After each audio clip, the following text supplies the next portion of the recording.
আফসোস এই জালালউদ্দিন আল কাদেরীর, যার কথা আজকে আমরা স্মরণ করছি এই মাহফিলের মাধ্যমে, যিনি এই ট্রেন্ড চালু করে দিয়েছে বাংলাদেশে 10 দিন ব্যাপী শহদায়ে কারবালার মাহফিল, যার অনুসরণে আজকে বাংলাদেশ না সারা বাংলাদেশের বিভিন্ন জেলায় জেলায় এই অনুষ্ঠান হচ্ছে।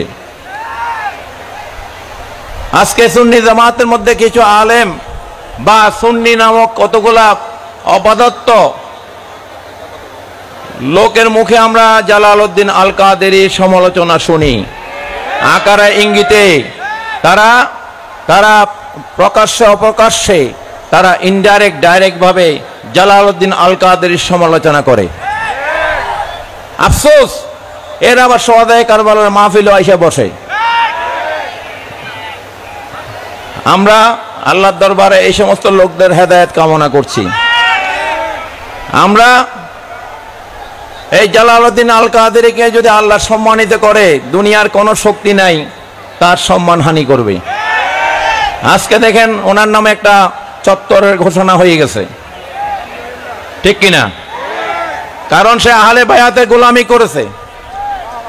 এই গোলামি বৃথা যাবে না। হাদিস শরীফ আছে, মান মাতা আলা হুব্বে আলে মুহাম্মাদিন মাতা শহীদান। যারা নবী মুহাম্মদ রাসূলুল্লাহ সাল্লাল্লাহু আলাইহি ওয়াসাল্লাম পরিবার আহলে বায়াতের প্রতি মহব্বত রাখবে, তাদের মৃত্যু হবে শহীদানদের মৃত্যু। সুবহানাল্লাহ বলেন। তারা শহীদানদের মর্যাদা লাভ করবে। সুবহানাল্লাহ বলেন। শুধু আহলে বায়াতের মহব্বত রাখার কারণে, আর কোনো কিছু না। নামাজ পড়ার কারণে না, সে আরো আমল করার কারণে না, শুধু কি করার কারণে? আহলে বায়াতকে অন্তর থেকে পরিপূর্ণভাবে ইল্লাল মুআদ্দাতা ফিল কুরবা, এই আয়াতের কারণে তারা কি করবে? শহীদের মর্যাদা পাবে। সুবহানাল্লাহ বলেন। তাদের তওবা কবুল হয়ে যাবে, তাদের সমস্ত অপরাধ মাফ হয়ে যাবে। আজকে জালালউদ্দিন আল কাদের কোনো আমলও যদি না থাকে, কোন আমল যদি আল্লাহর দরবারে কবুল না হয়, একটা আমল কিন্তু জালালউদ্দিন আল কাদেরীর সাথে থাকবে। সেটা হচ্ছে বাংলার জমিনে আহলে বায়াতের মোহাব্বত তৈরির কারখানা তৈরি করে গেছেন। এরকম মাহফিল উনি প্রতিষ্ঠিত করে গেছেন। জালালউদ্দিন আল কাদেরীর সমালোচনা করে কেউ কখনো বড় হতে পারবে না।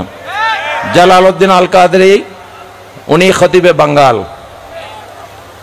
ওই জায়গায় ওনার একজন বিকল্প এখনো পাওয়া যাচ্ছে না, ভবিষ্যতে পাওয়া যাবে কিনা সন্দেহ। সমালোচনা করার আগে একজন বিকল্প তৈরি করে আনেন, তারপর সমালোচনা করবেন, এর আগে সমালোচনা করবেন না। হেডাম থাকলে, হিম্মত থাকলে একটা তৈরি করে দেখান। যাই হোক, আল্লাহ পাক আমাদেরকে হেদায়েত নসিব করো, আমিন।